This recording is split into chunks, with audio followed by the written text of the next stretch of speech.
ప్రభుత్వ ఆదేశాల మేరకు కర్నూలులో స్వచ్ఛాంధ్రపై అవగాహన కార్యక్రమాలు చేశారు. ఇందులో టీడీపీ నాయకులు పద్మలతారెడ్డి, వినోద్, చంద్రమోహన్, శ్రీలీల తదితరులు పాల్గొన్నారు.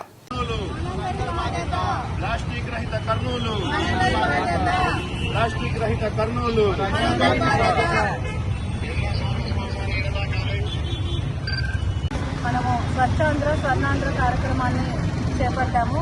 అందులో భాగంగా గత మూడు వారాలుగా ఈ కార్యక్రమం కొనసాగుతుంది. ఇది 4వ వారము. లాస్ట్ వీక్స్లో మనం ఈ వేస్ట్ మరియు చెత్త ఇటువంటివన్నీ బహిరంగ ప్రదేశాల్లో పడేయకూడదు, వాటిని మనం సేఫ్గా శానిటరీ సిబ్బందికి అందించాలి అనే వాటి గురించి అవేర్నెస్ చేపట్టాము. ఈ వీక్ వచ్చేసి ముఖ్యంగా ప్లాస్టిక్ గురించి అవేర్నెస్ ప్రోగ్రామ్ చేపట్టాము. ప్లాస్టిక్ అనేది ఈరోజు చాలా కామన్ అయిపోయింది ప్రతి ఒక్కరి జీవితంలో.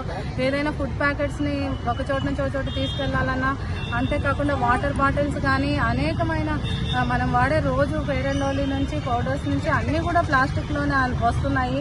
అనేక ఫుడ్ ఐటమ్స్ కూడా ప్లాస్టిక్లోనే వస్తున్నాయి. వాటన్నిటినీ కూడా మనం ముఖ్యంగా ఈ శానిటరీ సిబ్బందికి ఇంటికి వచ్చినప్పుడు చెత్త కలెక్ట్ చేసుకోవడానికి వేరే డస్ట్బిన్స్లో సపరేట్గా మనకు ఈ ప్లాస్టిక్ వేస్ట్ ఇచ్చినట్టయితే వారు వాటిని తీసుకొని వెళ్ళి రీసైక్లింగ్ చేసి సిమెంట్గా కానీ లేకుంటే అనేక ఇతర రీసైక్లింగ్ పదార్థాలు కానీ మార్చడానికి అవకాశం ఉంటుంది. అలా కాకుండా మనం బహిరంగ ప్రదేశాల్లో పడేయడం అనేది చాలా నేరము. మన ఫారిన్ కంట్రీస్లో ఇటువంటి వాటి మీద చాలా పెద్ద శిక్షలు ఉంటాయి. కానీ మన గవర్నమెంట్ కూడా ఇప్పుడు చాలా సీరియస్గా తీసుకుంటుంది. ఎందుకంటే ప్లాస్టిక్లో ఉన్న పాలిమర్స్ అనేవి భూమిలోకి వెళ్ళి భూమి యొక్క సారాన్ని కూడా దెబ్బతీసి పంటల్ని కూడా విషతుల్యం చేస్తాయి. సో ఇంత ప్రమాదకరమైనటువంటి చెత్తను నిర్మూలించాలంటే చాలా సీరియస్ యాక్షన్స్ తీసుకోవాల్సి ఉంటుంది మన గవర్నమెంట్. అందులో భాగంగానే ఈ అవేర్నెస్ క్యాంపులన్నీ మన రాష్ట్ర ప్రభుత్వం చేపట్టింది. సో ముఖ్యంగా చాలామంది ప్రజలందరూ కూడా మీరు ఏ ప్లాస్టిక్ పదార్థాన్ని ఏదైనా ఏ ప్యాకెట్ అయినా బాటిల్ అయినా ఖచ్చితంగా మీ ఇంటికి తీసుకొని వెళ్ళి మీ చెత్తబుట్టలో పడేసి మీ శానిటరీ సిబ్బందికి ఇవ్వాలని కోరుకుంటున్నాను. ఈ కార్యక్రమంలో ఈరోజు మా క్లస్టర్ ఇన్ఛార్జీలు, ఉప క్లస్టర్ ఇన్ఛార్జీలు, బూత్ ఇన్ఛార్జీలు, టీడీపీ నాయకులు, శానిటరీ ఉద్యోగులు అందరూ పాల్గొన్నారు. అందుకని వీళ్ళందరికీ కూడా నేను ధన్యవాదాలు తెలియజేస్తున్నా. వీళ్ళు కర్నూలు సిటీ వైస్ ప్రెసిడెంట్ 17వ వార్డు 22వ వార్డు ఉప క్లస్టర్ ఇన్ఛార్జిని. ఈరోజు కర్నూలు నగరపాలక సంస్థ ఆంధ్రప్రదేశ్ రాష్ట్ర ప్రభుత్వం ఇచ్చినటువంటి ఆదేశాలనుసారం ప్రతి నెల 3వ శనివారము ఒక ప్రోగ్రాం గురించి అవగాహన తీసుకుని వస్తూ ఉన్నారు ప్రజలకి. పోయినసారి ఈ ఎలక్ట్రానిక్ పరికరాల మీద అవగాహన సదస్సు నిర్వహించి ప్రజలకు అవగాహన తీసుకొచ్చారు. మరి ఈసారి ప్లాస్టిక్ కి ముగింపు అనే ఒక అంశం మీద ఈరోజు ప్రజలందరికీ కూడా అవగాహన తీసుకురావడానికి ఈరోజు మనందరికీ కూడా ప్రజల ముందుకు తీసుకొచ్చారు ఈ ప్రోగ్రామ్ ని.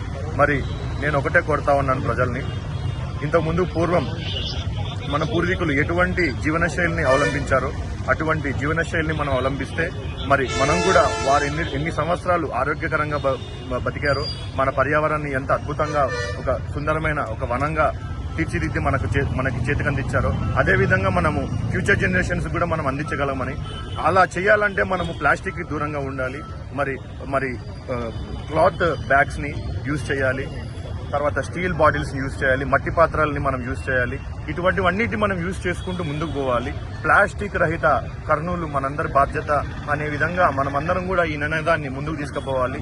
మరి కర్నూలు నగరపాలక సంస్థ కమిషనర్ గారు పి విశ్వనాథ్ గారు ఆధ్వర్యంలో మరి శానిటరీ ఇన్స్పెక్టర్లు వారి యొక్క సిబ్బంది అందరూ కూడా ఈ రోజు ఇక్కడికి వచ్చి మా యొక్క టీడీపీ నాయకులు, బూత్ ఇన్ఛార్జీలు, కార్పొరేటర్లు అందరూ కూడా ఇక్కడికి వచ్చి అవగాహన తెలుపుతా ఉన్నారు.